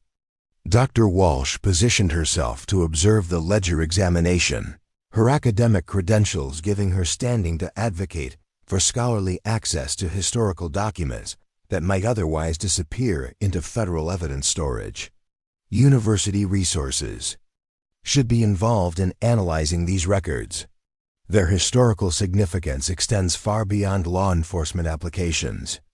Patricia Chun immediately recognized the strategic importance of the ledger discovery, understanding that Murphy's detailed records could either support her client's position as an innocent discoverer of historical artifacts or potentially implicate her in some kind of ongoing criminal conspiracy if federal prosecutors chose to pursue aggressive charges. "I need copies of any documents that reference this property or my client's family," Patricia stated firmly, asserting legal rights that federal agents would be required to honor regardless of their preferences about information sharing. Due process requires access to any evidence that might affect our legal position. Assistant Director Brennan consulted with his evidence recovery team before responding to the various demands for information access, apparently weighing federal law enforcement priorities against academic research interests and civilian legal rights. His decision would establish precedents that would affect how similar discoveries were handled in future cases. "Federal evidence will be processed through appropriate channels," Brennan replied with bureaucratic precision that avoided committing to specific information-sharing arrangements. "Academic and legal access requests will be evaluated according to established protocols once evidence preservation requirements have been satisfied." Sarah understood that federal agencies were asserting maximum control over the discovery while avoiding specific commitments that might limit their options. During subsequent negotiations, the chamber full of preserved liquor and historical documents was becoming the center of institutional conflicts that could take years to resolve through federal courts and administrative procedures. But as she watched the various professionals document Murphy's carefully preserved cache, Sarah also realized that her discovery was transforming from private treasure into public heritage. with implications that extended far beyond her family's financial needs. The chamber represented a unique window into American criminal history, providing evidence that could reshape scholarly understanding of Prohibition-era organized crime. "Mrs. Mitchell," Dr. Walsh said, approaching with documents that bore the University of Chicago's official seals, "I want to formalize our academic partnership agreement before federal evidence seizure. Procedures create jurisdictional complications that might prevent scholarly access to these materials." The university contracts represented yet another layer of protection for Sarah's interests, creating academic advocacy that could counter federal authority, while providing sustainable income through research grants and exhibition fees. But signing academic agreements while federal agents were actively seizing evidence from her property felt like navigating competing bureaucratic systems that might ultimately conflict with each other. Patricia Shun reviewed the university documents quickly, her legal expertise identifying provisions that could either support or undermine her client's position, depending on how federal prosecutors interpreted academic partnerships in the context of criminal evidence recovery operations. The university agreement includes indemnification clauses that could protect against federal prosecution, Patricia observed, but it also includes disclosure requirements that might complicate privilege claims if criminal charges are filed. Sarah felt overwhelmed by the competing legal and academic considerations that surrounded every decision she was being asked to make. The professionals who were supposed to be protecting her interests were presenting options that carried risks and benefits she wasn't qualified to evaluate, while federal agents continued documenting evidence that would determine her family's fate. "I need a moment to think," Sarah said, asserting the basic right to consider complex decisions without external pressure. Even when federal operations were proceeding around her, she climbed back up to the service bay, leaving the various professionals to continue their examination of Murphy's underground cache while she tried to process the implications of everything she was witnessing. The building that had seemed like desperate shelter 3 days earlier was now the center of what might become the most significant criminal evidence recovery in federal law enforcement history. Marcus and David were waiting in the apartment upstairs, their homework spread across the kitchen table in a touching attempt to maintain normalcy while their mother navigated circumstances that could transform their lives permanently. Both boys looked up as she entered, their faces reflecting the anxiety and uncertainty that had become constant features of their family situation. "Mom, are those people going to make us rich?" David asked with the directness that characterized his approach to adult complications he couldn't fully understand. Sarah sat between her sons, pulling them close while she tried to formulate answers that balanced honesty with age-appropriate information. "Those people are trying to figure out what the law says about treasure that was hidden by criminals a long time ago. Some of them think we should get money for finding it, and some of them think the government should take it. What do you think should happen?" Marcus asked with the artistic sensitivity that made him particularly attuned to adult emotions and moral complexities. "I think," Sarah said carefully, "that we should do whatever keeps our family safe and together, even if that means we don't get as much money as we might otherwise receive." Her phone buzzed with a call from Colonel Martinez, who had apparently been monitoring the federal operation through his network of contacts in law enforcement and military intelligence communities. His timing suggested that news of the discovery was spreading through professional networks faster than official channels could control. "Sarah, I'm getting reports that this discovery is even bigger than initial estimates suggested," Martinez said without preamble. "Federal agencies are talking about convening a joint task force with Treasury, Justice, and Homeland Security. That level of federal attention means your situation is about to become much more complicated." The colonel's warning confirmed Sarah's growing suspicion that her discovery had triggered federal responses that extended far beyond routine evidence recovery operations. Multiple federal agencies with competing jurisdictions and priorities were apparently converging on her property, creating bureaucratic complexity that could take years to resolve. What does that mean for my family? Sarah asked, focusing on practical implications rather than bureaucratic procedures. It means you need to finalize legal protection immediately, Martinez replied. Once joint federal task forces become involved, civilian rights become secondary to national security considerations. Your lawyers need to establish judicial oversight before administrative procedures make that impossible. Sarah understood that she was running out of time to protect her family's interests, as federal bureaucracy expanded around her discovery with momentum that would become impossible to influence. Once it reached full operational status, the decisions she made in the next few hours would determine whether her family emerged from this crisis with financial security or simply survived it intact. Downstairs, she could hear the sounds of federal evidence recovery operations expanding as additional personnel and equipment arrived to process Murphy's carefully preserved cash.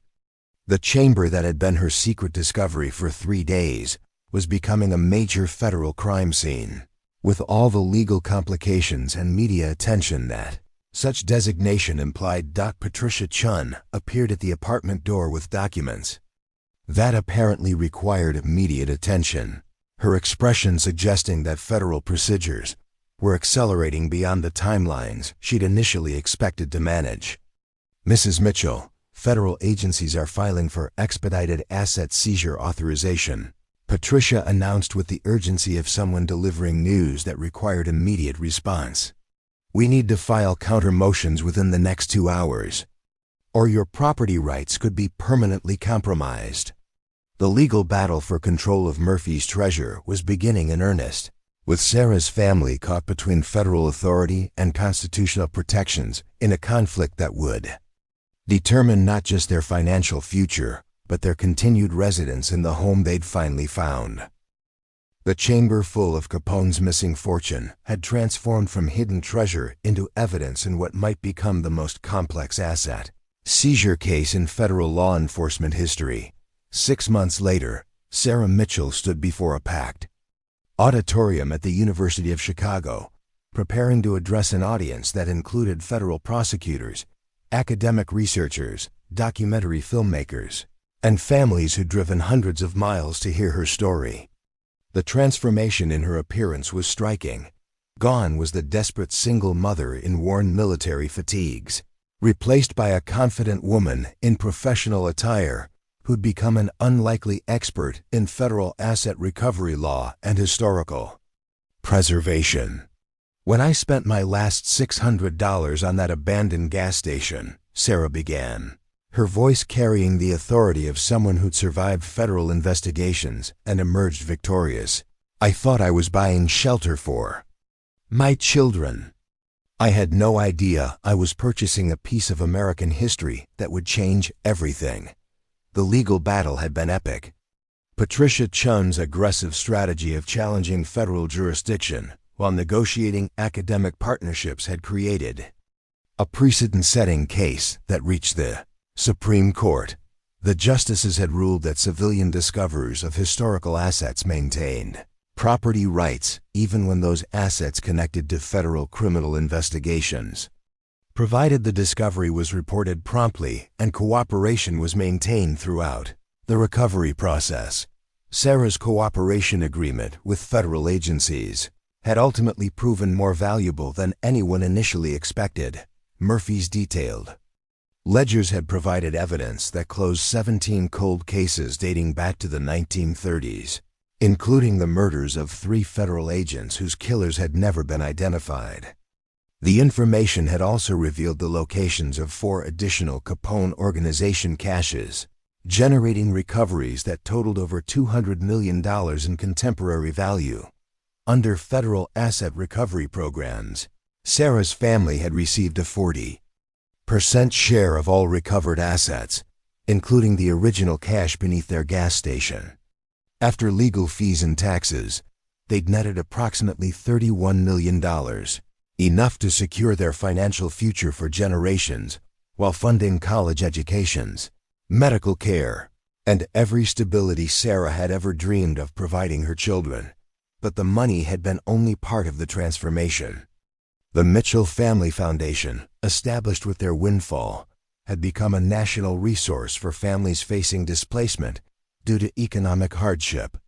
Elena Rodriguez had moved from Wisconsin to help manage the foundation's operations, creating the family support network Sarah had never had during her years of struggle. Marcus and David, now 9 years old, had thrived in their new circumstances. Marcus's artistic talents had been nurtured through private instruction and exhibition opportunities, while David's practical nature had found expression in engineering programs and leadership activities. Both boys understood their family's unique story and had become articulate advocates for historical preservation and veteran support programs. The gas station itself had been transformed into the Patrick Murphy Memorial Museum and Research Center, a facility that drew scholars and tourists from around the world to examine the most intact Prohibition-era criminal cache ever discovered. The underground chamber had been preserved exactly as Sarah found it, while the building above housed educational exhibits and research facilities that generated sustainable income through academic partnerships. Dr. Jennifer Walsh had become a close family friend and the museum's chief curator, overseeing scholarly research that had produced dozens of academic papers and 3 documentary films about Capone organization operations. The University of Chicago had established the Sarah Mitchell Chair in Applied Historical Archaeology, funded by the Family Foundation and dedicated to training scholars in community-based preservation techniques. The most important lesson I learned, Sarah continued her address, wasn't about treasure or federal law or academic research.